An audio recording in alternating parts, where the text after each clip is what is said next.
Hi guys, it's Vincent with VascoToys. On today's episode of Vasco Tips, we're going to talk about some tips for you guys to create IKEA Detolf dioramas.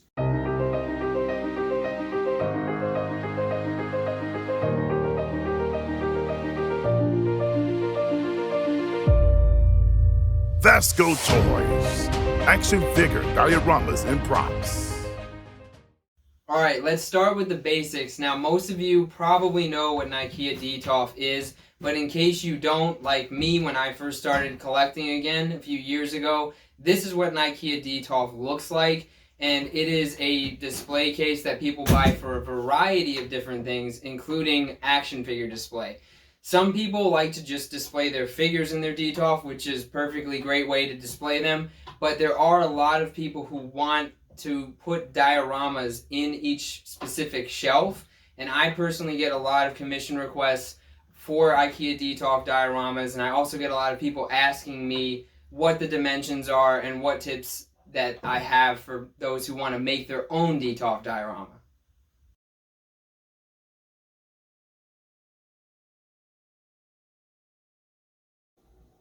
Okay guys, so tip number one is that you want to know your dimensions, especially if you don't actually have a Detolf yourself and you're making a Detolf diorama for somebody as a commission.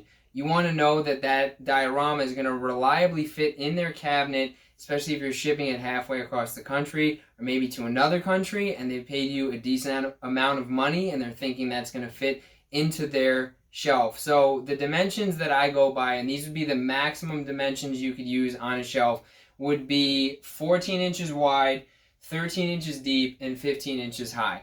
So you could always take an inch or two off of any of those if you wanted the Detolf diorama to not be as snug of a fit. I personally like to make mine a snug fit and maximize the space of the shelf, but some customers don't want that, so when we get those requests, we just modify it and make it a little bit smaller for them. Another tip would be when you're making a Detolf diorama, because of the exact dimensions that you're working with, I always try to plan out what that design is going to look like. So I know some people sketch out little sketches or designs of what their dioramas are going to look like, and I definitely do that most of the time. And then there are other people who don't, and they go from their imagination. No matter what your thoughts are on how to do that, as long as you have a plan in your mind for the layout, that's going to be really important because of the confined space. And I have two different dioramas here, and I'm going to show you guys in another shot some of these up close. But each one of these conforms to the shelf dimensions that I mentioned earlier, but you can see there's very different layouts. So this is pretty much a straight up kind of box layout, and so it's the base, it has the back wall, two side walls, and the ceiling, and it'll fit into the Detolf. And then this one here is much more involved in terms of what the design was. So it has some removable pieces, it has a backdrop on it that's professionally printed, has a couple of different things that are a little bit more involved and needed to be planned out when I was creating that, to make sure that I wasn't gonna A, get in over my head, or B, just make something that wasn't gonna fit into a Detolf.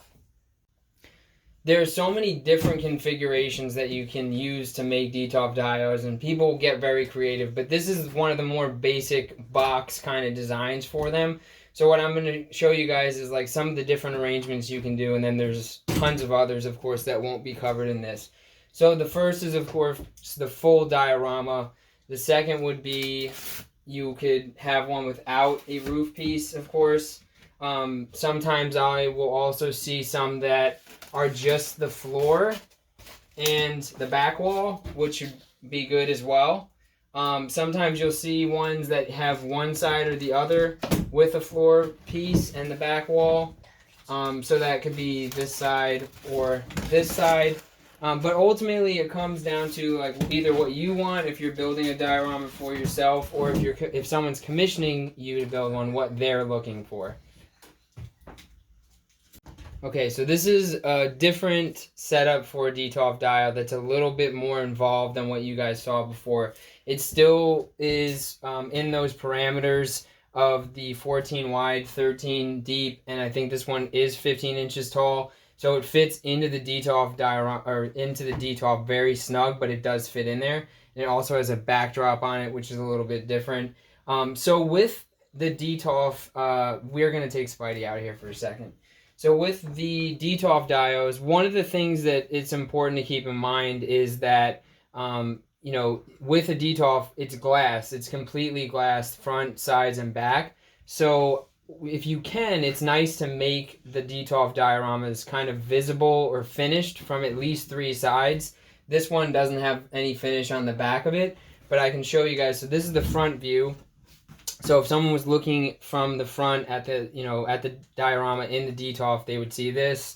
If somebody came over to the side, they would see this view here. So still they see a finished piece from that vantage point. And then what I think is pretty cool about this piece was I did do an interior, kind of an apartment sort of situation.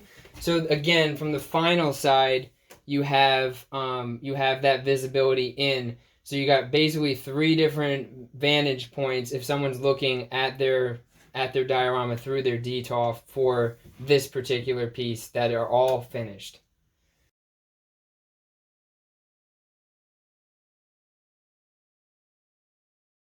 So this next one is probably the most important tip to make sure that you don't give yourself an unnecessary headache during the creation process of a Detolf dio.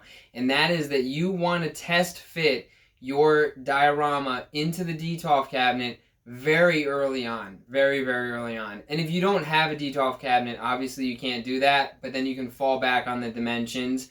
But for the people who have a Detolf themselves, I will usually take the cutout, even though I know the dimensions and I know it'll fit. I will take the after I cut out all the pieces and I magnetize the base to the walls, I'll take that, just the pink foam, no paint, no sculpt work, anything, and make sure that it is going to fit into the Detolf cabinet and that the door will close without any obstruction from the front, so that I know I'm not wasting my time trying to make something that's not going to fit at the end.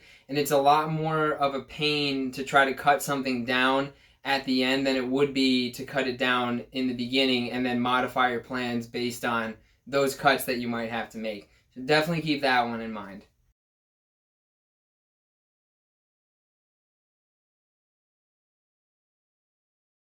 Thank you guys so much for watching this episode of Vasco Tips, where we talk through some tips to create IKEA Detolf dioramas.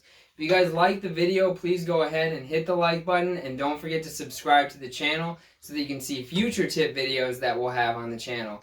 Speaking of future tip videos, please go ahead and leave us a comment and let us know what kind of tip videos you would like to see in the future. Other than that, we'll see you guys on social media at VascoToys and in the next episode.